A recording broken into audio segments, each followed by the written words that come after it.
మన బీసీ నాయకులు మీరందరూ నాయకులు మీరందరికీ మీడియా మిత్రులకు నా హృదయపూర్వక ధన్యవాదాలండి. బీసీలం అంటే బ్యాక్వర్డ్ క్లాస్ కాదు, మనం బ్యాక్వర్డ్ కాదు, we are the backbone of India. So ఈ దశలో ముఖ్యంగా 42% కోసం అమోఘమైన ఫైట్ జరుగుతుంది. రేవంత్ రెడ్డి గారు నిజంగా దాన్ని ప్రవేశపెట్టడం కాంగ్రెస్ గవర్నమెంటు, సేమ్ టైం ఈవేళ అపోజిషన్ పార్టీ బీఆర్ఎస్ కానీ, బీజేపీ కానీ, సిపిఐ కానీ, సిపిఎం కానీ ఆల్ పొలిటికల్ పార్టీస్ దాన్ని సపోర్ట్ చేయడం చాలా హర్షించదగ్గ విషయం. దీనందరికీ ముఖ్యంగా కారణం మీ ఫైట్, మీరు చేసిన బంద్, అనన్య సామాన్య బంద్. అయితే మిత్రులారా, నేను ఒకటే, మనం ఎక్కువ ఏమీ పెద్ద మాట్లాడుకునే అవసరం లేదు. ఎందుకంటే ఒక విషయం ఏంటంటే, ఇక్కడే మన కళ్ళ ముందే కృష్ణమాధవ్ గారు ఉన్నారు. ఇది చాలా ముఖ్యమైన విషయం తమ్ముళ్ళారా, మీరు నమ్మండి.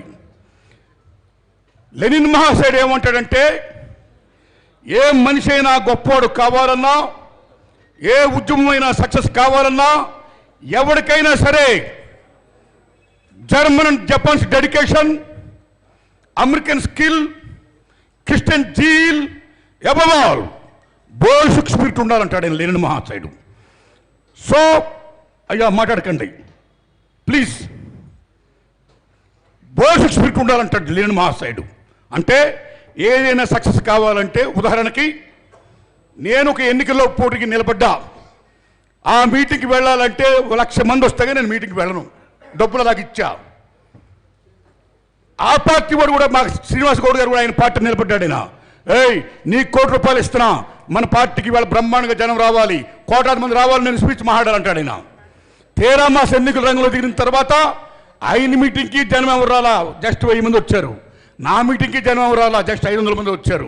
నేను మీటింగ్కి వచ్చా, 500 మందినే ఉన్నారు. నేను ఈ మీటింగ్లో మాట్లాడను, నా ప్రెస్టేజ్గా డ్యామేజ్ అని బ్యాక్ వచ్చేసా.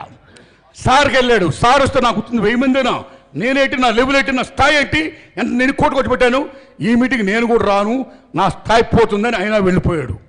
కానీ ఒక క్రిస్టియన్ ఫాదర్ ఆయన సువార్త చెప్పడానికి వచ్చాడు. వచ్చినప్పుడు ఆ మీటింగ్లో, ఆ గ్రౌండ్లో ఒక్క మనిషి కూడా లేడు. కానీ ఆయన శ్రీనివాస్ గౌడ్ గారు లాగో నాకులాగా ఆయన బ్యాక్కి వెళ్ళిపోయిన ఆ క్రిస్టియన్ ఫాదర్ ఆయన ఏమన్నాడో తెలుసా? ఓ ప్రభువా, నీ భక్తులందరూ అలసిపోయి సొమ్మసిల్లి గాఢ నిద్రలో ఉన్నారు, నువ్వు ఏగలవలను దోమలను వెళ్ళి ఈ యొక్క సువార్తని వాళ్ళ చెవుల్లో ఊదుడు, ఆమెన్ అంటాడు. That is Christian zeal. ఆ జీల్ ఉండాలి, ఆ జీల్ ఉంది కృష్ణమాధవ్ గారికి. మై సాబ్ please, when I'm speaking, no I'm sorry. ఏ వక్తంగా మాడుతున్నాడు, బయట ఇలా మాడుకుంటుంటే ఇది సభ మర్యాద? I'm sorry. అరే సభ మర్యాదను పాటించండి. Right my friends. So whole హార్టెడ్గా ఈ సభ ముందు నేను కృష్ణ లేదన్నా మీకు సెల్యూట్ చేస్తున్నాను. నేను మీకు whole hearted I'm saluting you. You achieved since 30 years. పట్టువలను బట్టి విక్రమార్కుల్లాగా అనేక మంది వ్యతిరేకించినా సరే, ఏం చేసినా సరే, ఇది వస్తుందా రాదా అనేది లేకుండా మాదిగా, మాల, మన కమ్మరి, మన కుమ్మరి, మన సాకరి, మన మంగలి అని అనుకోవడానికే బాధపడుతున్న రోజుల్లో కృష్ణ మాదిగా దండోరా అని చెప్పడమే కాదు, సాధించి ప్రైమ్ మినిస్టర్ ఆఫ్ ఇండియా వచ్చి దాన్ని ఇచ్చేసి పార్లమెంట్లో పాస్ అంటే అది ఆరణ్య సామాన్యమైన విషయం. అలా మనందరం కూడా ఒక్కొక్క కృష్ణమాధవ్ గారిలాగా, ఒక మహాత్మా జ్యోతిరావు పూలే శిష్యుల్లాగా, మనందరం పిపి మండల్ గారిలాగా, మనందరం ఓ సావిత్రిబాయి పూలేలాగా, ఓ గౌతు లక్ష్మణ్లాగా, ఓ కొండ బాపూజీ లక్ష్మణ్లాగా మనందరం ఫైట్ చేయాలి, సాధించాలి. అదే మీరందరూ చేయాల్సిన పని. మిత్రులారా, మీకు ఆ విషయం తెలియాలి. మీ అందరూ తెలుసు, ఇక్కడ నువ్వు ఉన్నవారందరూ మేధావులే. 1930-31లో ఫస్ట్ రౌండ్ టేబుల్ సమావేశం జరిగింది లండన్లో. జరిగినప్పుడు ఒక పక్కని హిందూస్, మరో పక్కని ఎస్సీ ఎస్టీస్కి రిజర్వేషన్స్ కావాలి అని అంబేద్కర్ మహానుభావుడు ఫైట్ చేస్తున్నాడు రౌండ్ టేబుల్ సమావేశంలో. అనేక మంది అగ్రవర్ణాల వారు మా హిందూస్కి తక్కువ అంచనా వేయకండి, మాకు పాలన కావాలి, సేమ్ టైం మాకు కోట కావాలి వాళ్ళు చెప్తున్నారు. దెన్ అంబేద్కర్ మహానుభావుడు అడిగాడు, ఎస్సీ ఎస్టీలు ఓకే, అగ్రవర్ణాలు ఓకే. అప్పుడు ఆ రోజుల్లో అగ్రవర్ణాలు ఎవరంటే only Brahmins, Kshatriyas and Vaishyas మాత్రమే. మనం బీసీలం కామప్పుడు. మీరు నమ్మండి, మనల్ని అప్పుడు హిందూలో జామ్ కట్టలా, మన హిందూస్గా పరిగణించలా, మనలందరినీ కేవలం సేవకులుగా, బంటుకులుగా, కులవృత్తులుగా పరిగణించింది సమాజం. ఆ దశలో మరి వాట్ అబౌట్ రిమైనింగ్ దోస్ 84% అని బ్రిటిష్ వాడు అడిగితే అంబేద్కర్ మహానుభావుడు గొప్పగా చెప్పాడు. నిజంగా చెప్తున్నా, ఓ సోదరులారా, ఓ కష్టజీవులారా, మీరందరూ ఇప్పుడు రిజర్వేషన్ అనేది ఏర్పాటు చేయబోయే మోస్ట్ ఇంపార్టెంట్ పాయింట్. ఈ టైంలో మీరందరూ మా వైపు వస్తారా, అటువైపు వెళ్తారా? ఆయన నువ్వేం చెప్తావు? అటువైపు వెళ్ళొద్దు, మా వైపు రండి.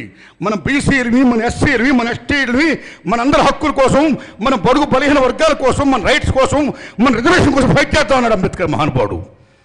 అప్పుడు అగ్రవర్ణాల్లో ఉన్న కొంతమంది మన బీసీలందరిని పట్టుకొని ఊరికి దూరంగా ఉండే మాలమాదులతో ఎందుకెళ్తారు మీరు? మనందరికీ దూరంగా ఉండే కొండల్లో కోవిలో ఉండే ఎస్టీలతో ఎందుకెళ్తారు మీరు? మీరు మాతోనే ఉండండి అని చెప్పిన తర్వాత మనందరం కూడా ఏం చేసామంటే చివరికి హిందూస్ కానీ ఫీల్ అయిపోయి అలా వెళ్ళాం.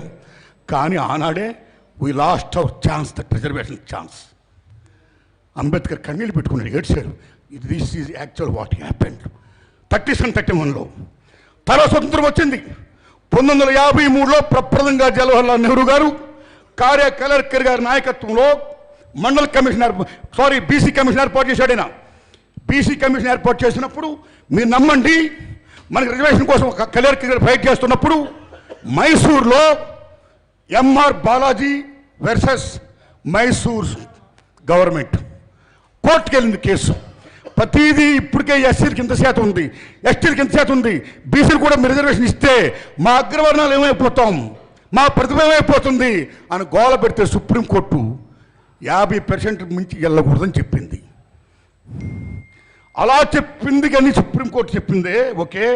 అలా సుప్రీంకోర్టు తర్వాత చెప్పిన తర్వాత మీరు నమ్మండి, మళ్ళీ 75 తర్వాత ఎమర్జెన్సీ కొలాప్స్ అయిన తర్వాత జనతా గవర్నమెంట్ వచ్చిన తర్వాత మొరార్జీ దేశాయ్ గారు, బీపీ మండల్ ప్రథమ బీసీ మంత్రి, తమ్ముళ్ళారా మీరు నమ్ముతారా? స్వతంత్రం వచ్చిన తర్వాత 14 రాష్ట్రాల్లో ముఖ్యమంత్రులు బ్రాహ్మిన్స్. సత్యం ఇది. స్వతంత్రం వచ్చిన తర్వాత ఇండియాలో 14 మంది ముఖ్యమంత్రులు బ్రాహ్మిన్సే. ఆనాడు గేమ్ చేంజర్ ఎవరంటే మన బీసీ మహోన్నత నాయకుడు బీపీ మండల్. తను బీపీ మండల్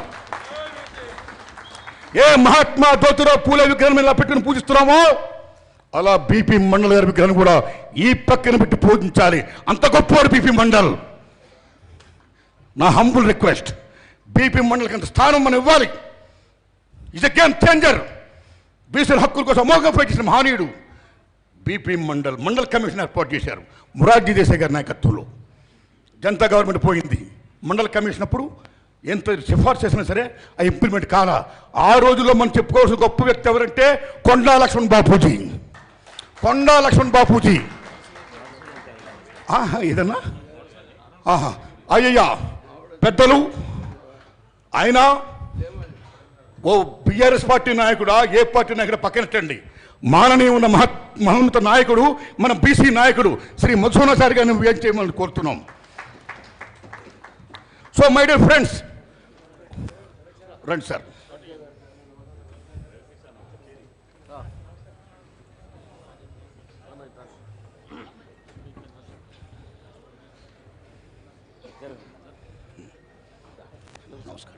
నమస్కారం అండి. అప్పుడు విపి సింగ్ గారి గవర్నమెంట్ వచ్చింది. కొండా లక్ష్మణ్ బాపూజీ గారు మీరు నమ్మండి అమోఘమైన కాంట్రిబ్యూట్ చేశాడు. తెలంగాణలో మారుమూర పల్లెలన్నీ తిరిగి ఎక్కడ ఏ కులం ఉందో, ఏ బీసీ కులం ఉందో, వాళ్ళ అర్హతలేంటో సమస్తం కూడా చెప్పి ఇంతమంది బీసీలు ఉన్నామని తెలంగాణలో మాకు న్యాయం చెప్పండి, వీళ్ళందరినీ కూడా ఈ కులాలన్నింటిని కూడా మీరు బీసీలో చేర్చండి అని మండల కమిషన్ ఏర్పాటు చేసిన మహానుభావుడు Konda Laxman Bapuji. That is the కింద కొండా లక్ష్మణ్ బాపూజీ. ఇక్కడ కొండ లక్ష్మణ్ బాపూజీ గారు, అక్కడ గౌతు లచ్చన్న గారు అమోఘమైన కాంట్రిబ్యూట్ చేశారు. సో చేశారు, ఓకే అయింది. ఆ తర్వాత 50% నుంచి ఇచ్చారా? లేదు. అదే దశలో తమిళనాడులో మీరు నమ్మండి మిత్రులారా, ఓ పక్కని శ్రీలంకలో అమోఘమైన ఫైట్ జరుగుతుంది. ఎల్టీటీ ప్రభాకర్ నాయకత్వంలో చాలామంది చంపేశారు. వాళ్ళు వార్నింగ్లు ఇచ్చారు. సో రాజీవ్ గాంధీని కూడా వాళ్ళు చంపేశారు. ఓ పక్కన ఆ భయం, దానికి తోడు మీరు నమ్మండి మన 2 తెలుగు రాష్ట్రాలు, మన తెలంగాణ, మన ఆంధ్రప్రదేశ్లోనే ఇప్పుడు దాకా కూడా మన బీసీలు ఎవరు ముఖ్యమంత్రులు కారా? మన చుట్టుపక్కల ఉన్న కేరళ, కర్ణాటక, తమిళనాడు అక్కడందరూ కూడా బీసీ ముఖ్యమంత్రులు అయ్యారు. మన దగ్గరే కాల. అలాంటి దశలో అక్కడ ముఖ్యమంత్రి అంతకుముందు కరుణానిధి గారు, కరుణానిధిని ఎలాగైనా దెబ్బ కొట్టాలని జయలలిత అనుకున్న తర్వాత జయలలిత ఏదో బ్రాహ్మణని అక్కడ 69% ఇవ్వాల 9 షెడ్యూల్ ఏర్పాటు చేసి కేవలం కరుణానిధిని దెబ్బ కొట్టడం కోసం ఇచ్చారు. అంటే బీసీల పవర్ కోసం ఇచ్చారు. బీసీల పవర్ కానీ ఇలాగ అయిపోతే అగ్రవర్ణాలు ఏమైపోతారు అని భయంతో ఇచ్చారు. కాబట్టి 54% ఉన్న బీసీలకి న్యాయంగా జనాభా దామాషా ప్రకారము రిజర్వేషన్ ఉండాల్సిందే. ఉండాలంటే ఇవాళ ఏ సుప్రీంకోర్టులో 50% అనే నిబంధన ఉందో దాన్ని కొట్టేసేయాలంతే. దానికోసం మనం ఫైట్ చేయాలి.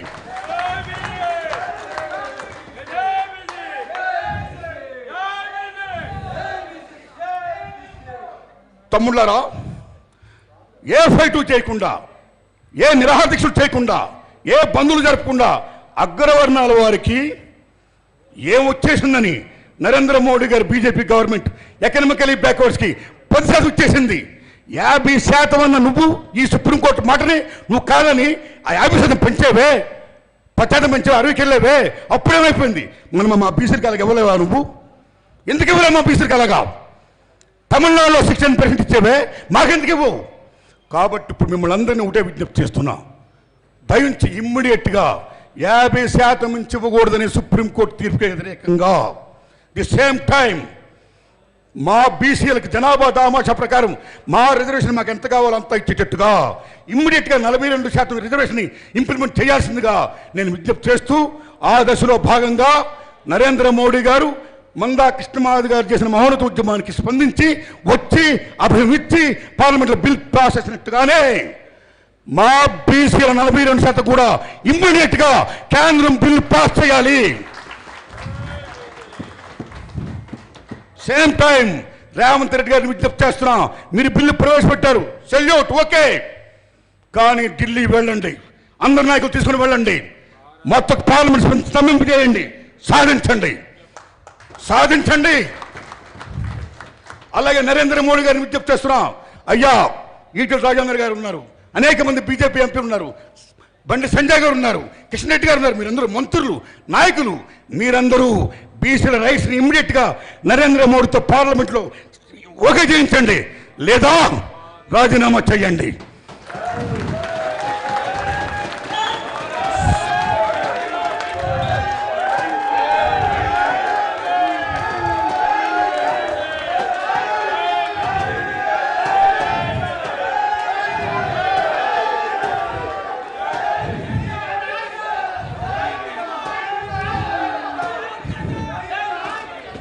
లేకపోతే ఓట్లు మావా, సీట్లు మీవా, ఈ ఇంకానా ఇకపై చెల్లదు అని బీసీ బిడ్డలందరూ పిడికిలి బిగించి నడుం కట్టి మీ సత్తా చూపించండి. అప్పుడే అందరూ మీ దగ్గర దిగొస్తారు, మీరే పొందుతారు. Thanks a lot. Thank you very much. Thank you అన్న, థ్యాంక్ యూ. కూర్చోరు. నారాయణమూర్తి అన్న గారికి ప్రత్యేకంగా ధన్యవాదాలు. అదేవిధంగా ఇప్పుడే వచ్చినటువంటి మన తెలంగాణ తొలి శాసనసభ స్పీకర్ అన్న మధుసూదన్